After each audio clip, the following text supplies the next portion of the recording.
लोकसभा में आज महिला आरक्षण बिल पर चर्चा के दौरान प्रधानमंत्री नरेंद्र मोदी ने ऐसा बयान दिया कि जिसने सियासी हलकों में हलचल मचा दी है।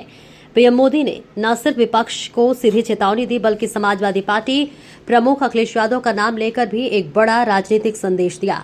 नरेंद्र मोदी ने गुरुवार को लोकसभा में महिला आरक्षण बिल पर बोलते हुए कहा कि जो भी दल इस बिल का विरोध करेंगे उन्हें इसका राजनीतिक नुकसान उठाना पड़ेगा। उन्होंने साफ कहा कि देश की महिलाएं अब सिर्फ फैसलों को नहीं बल्कि नेताओं की नीयत को भी देख रही हैं। लेकिन इस पूरे भाषण का सबसे दिलचस्प हिस्सा तब आया जब पीएम मोदी ने अखिलेश यादव और धर्मेंद्र यादव का जिक्र किया। पीएम मोदी ने कहा, मैं भी अति पिछड़े समाज से आता हूं। अखिलेश जी मेरे मित्र हैं, कभी कभी मदद कर देते हैं।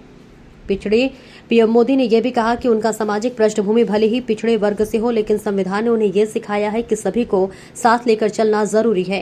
उन्होंने कहा कि महिला आरक्षण जैसे मुद्दे पर देश को एकजुट होकर फैसला लेना चाहिए। प्रधानमंत्री ने यह भी स्पष्ट किया कि महिला आरक्षण बिल को तुरंत लागू करना संभव नहीं था।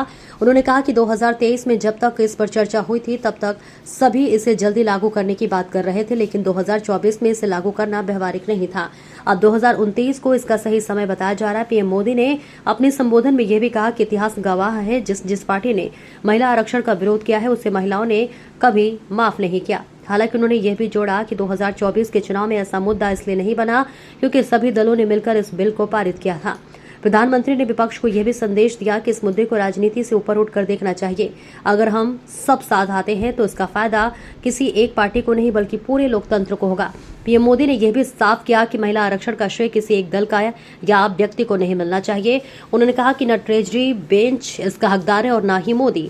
ये पूरे देश के सामूहिक उपलब्धि होगी। प्रधानमंत्री ने विपक्ष पर तंज कसते हुए कहा कि अगर किसी को इसमें राजनीति की बू आ रही है तो इसे पिछले 30 साल के नतीजों को देखना चाहिए। उन्होंने यह भी कहा कि विरोध करने वालों के लिए भी बेहतर यही है कि वे इस मुद्दे पर साथ आए ताकि संभावित नुकसान से बचा जा सके। तो एक तरफ महिला आरक्षण बिल और दूसरी तरफ सियासी रणनीति। पीएम मोदी का ये बयान साफ संदेश देता है कि आने वाले समय में ये मुद्दा सिर्फ सामाजिक नहीं बल्कि राजनीतिक रूप से भी बेहद अहम होने वाला है।